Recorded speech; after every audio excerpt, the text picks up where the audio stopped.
Hi സുഹൃത്തുക്കളെ, എനിക്കൊരു കാര്യം പറയാനുണ്ട്. ഞാൻ ഇന്ന് വാർത്ത കേട്ടപ്പോൾ ഞെട്ടിപ്പോയി. കാര്യമെന്ന് വെച്ചാൽ ഒരമ്മ ഒരു കുഞ്ഞിനെ ശ്വാസം മുട്ടിച്ച് കൊന്നിട്ട് പറഞ്ഞു, വീട്ടുകാരോട് ഭർത്താവിൻ്റെ അടുത്ത് പറഞ്ഞ് പാല് കൊടുത്തുകൊണ്ട് നിന്നപ്പം അത് മണ്ടയെ കയറി കുഞ്ഞ് മരിച്ചതാണ്.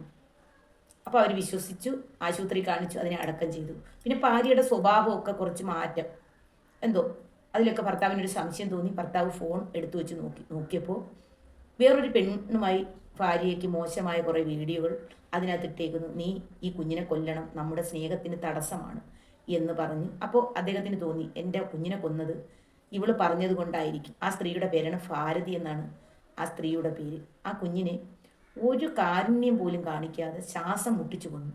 എങ്ങനെ തോന്നി? ആ പ്രസവിച്ച് വളർത്തിയ ആ ഓമന മുഖത്ത് നോക്കി ആ അമ്മയ്ക്ക് എങ്ങനെ ആ കുഞ്ഞിനെ ശ്വാസം മുട്ടിച്ച് കൊല്ലാൻ തോന്നി? സ്വന്തം സുഖത്തിന് വേണ്ടി എന്ത് വൃത്തികേടും കാണിക്കുന്ന സ്ത്രീകൾ. ഒന്ന് ആലോചിച്ച് നോക്കൂ. നമ്മുടെ കുഞ്ഞിന് പാല് കൊടുക്കുന്നതിന് നമ്മൾ മുഖത്ത് നോക്കുമ്പോൾ ആ ഒരു പുഞ്ചിരി, അതിൽ നമ്മൾ വീണു പോകും. നമ്മൾ പാല് കൊടുത്തുകൊണ്ടിരിക്കുമ്പോൾ നമ്മളെ കുഞ്ഞൊന്ന് കടിക്കുമ്പോൾ തന്നെ നമുക്ക് ദേഷ്യം വരും. നമ്മൾ ഒരു ചെറിയ നുള്ളോ അടിയോ കൊടുക്കുമ്പോൾ ആ കുഞ്ഞിൻ്റെ ചിരി കാണുമ്പോൾ തന്നെ നമ്മുടെ മനസ്സ് ദേഷ്യം പോകും. അമ്മ എന്ന് പറയുന്ന ഒരു മാതൃ ഹൃദയമാണ്. അപ്പം നമുക്ക് നമ്മുടെ കുഞ്ഞിനെ എടുത്ത് നമ്മൾ ലാളിച്ച് പാലൊക്കെ കൊടുത്തുകൊണ്ടിരിക്കുമ്പോൾ, കുഞ്ഞുങ്ങൾ പാൽ കുടിച്ചുകൊണ്ടിരിക്കുമ്പോൾ അമ്മയ്ക്ക് ചെറുതായിട്ട് കടിക്കും. എല്ലാ കുഞ്ഞുങ്ങളും അങ്ങനെയാണ്. അപ്പം നമ്മൾ ചെറിയൊരു അടിയോ നുള്ളോ കൊടുക്കും. അപ്പം കുഞ്ഞ് പല്ല് കാട്ടിച്ചിരിക്കുമ്പോൾ അമ്മയുടെ മനസ്സ് നല്ലതുപോലെ അങ്ങ് അലിഞ്ഞു പോകും. അപ്പോൾ നമുക്ക് പോട്ട് നമ്മൾ അടിക്കത്തില്ല, നുള്ളത്തില്ല. നമ്മളും അറിയാതെ നമ്മൾ ആ വേദന നമ്മൾ മറന്ന് ചിരിച്ചു പോകും. അങ്ങനെയാണ് ഒരമ്മ. പക്ഷെ എങ്ങനെ തോന്നി ഈ സ്ത്രീക്ക് ആ കുഞ്ഞിൻ്റെ കഴുത്ത് ഞെരിക്കാൻ? എനിക്ക് ആലോചിക്കുകയാണ് ഞാൻ.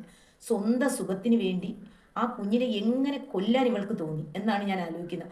അമ്മമാരൊന്ന് ആലോചിച്ച് നോക്കും. ഞാൻ കള്ളമാണോ പറഞ്ഞത്? നമ്മുടെ കുഞ്ഞിന് നമ്മൾ പാല് മുലയൂട്ടുമ്പോൾ നമ്മുടെ കുഞ്ഞു പല്ലുകളൊക്കെ വരുമ്പോൾ അവർക്ക് തരിക്കും. അപ്പോൾ അവർ കടിക്കും. അപ്പോൾ നമ്മൾ എന്ത് ചെയ്യും? ചെറിയ നുള്ളു കൊടുക്കും, അല്ലെങ്കിൽ ചെറിയൊരു അടി കൊടുക്കും. അടിക്കുമ്പോൾ ആ പല്ല് കാട്ടി ചിരിക്കുമ്പോൾ വരുന്ന ഒന്നോ രണ്ടോ പൊട്ടിപ്പല്ലുകൾ ആ പല്ല് കാട്ടി നമ്മളെ മുഖത്ത് നോക്കി ചിരിക്കുമ്പോൾ തന്നെ നമ്മുടെ ദേഷ്യം പോകും. നമുക്ക് കുഞ്ഞിനോട് ഒരു ദേഷ്യവും തോന്നില്ല. ആ കുഞ്ഞിനെ എങ്ങനെ ഇവക്ക് ഞെക്കി കൊല്ലാൻ തോന്നി? ശ്വാസം മുട്ടിച്ച് കൊല്ലാൻ തോന്നി? ഇവളൊരു അമ്മയാണ്, ഇവള് രാക്ഷസിയാണ്.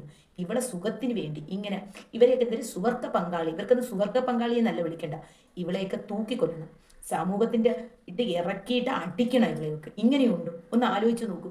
ആ പൊടി കുഞ്ഞിൻ്റെ കഴുത്ത് ഞെരിച്ചപ്പോൾ അവൾക്കൊന്നും തോന്നിയില്ല. ഒന്ന് ആലോചിച്ച് നോക്കൂ. എന്ത് സ്ത്രീയാണെന്നാണ് ഞാൻ ആലോചിക്കുന്നത്.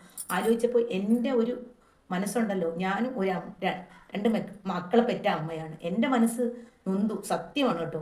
ഞാൻ അപ്പോഴും ആലോചിച്ചു, എങ്ങനെ തോന്നി ആ കുഞ്ഞിനെ കൊല്ലാൻ? സ്വന്തം സുഖത്തിന് വേണ്ടി. എന്ത് വൃത്തികേടാണ് കാണിക്കുന്നത്? എന്താണ് ഇവിടെ നടക്കുന്നത്? ഇങ്ങനെ ചിന്തയില്ലാത്ത സ്ത്രീകളാണോ? എനിക്കറിയില്ല. നിനക്ക് വേണ്ടെങ്കിൽ ആ കുഞ്ഞിനെ ഭർത്താവിന് കൊടുത്തിട്ട് അവളെ കൂടെ പോയി ജീവിച്ചുകൂടി. എത്രയും പേര് ജീവിക്കുന്നു. ആരോട് ഇഷ്ടമുണ്ടെങ്കിലും കുഞ്ഞുങ്ങളെ നിങ്ങൾ ആരും കൊല്ലാതിരിക്കുക. സത്യം പറ, ആ കുഞ്ഞുങ്ങളെ വേണ്ടാത്തൊരു മക്കളില്ലാത്തവർക്ക് കൊടുക്കുക. അവർ പൊന്നെ പോലെ നോക്കിക്കോളും. അല്ലാതെ അതിൻ്റെ ആ കുഞ്ഞ് കഴുത്ത് ഞെരിച്ച് കൊല്ലാൻ നോക്കരുത്. സ്വന്തം സുഖത്തിന് കുറച്ച് ഒരു 10 മിനിറ്റുള്ള സുഖത്തിന് വേണ്ടിയാണ് നിങ്ങൾ ഈ കാണിക്കുന്നത്. ഇവരെയൊക്കെ ശിക്ഷിക്കണം. സത്യം പറയുന്നുണ്ടല്ലോ.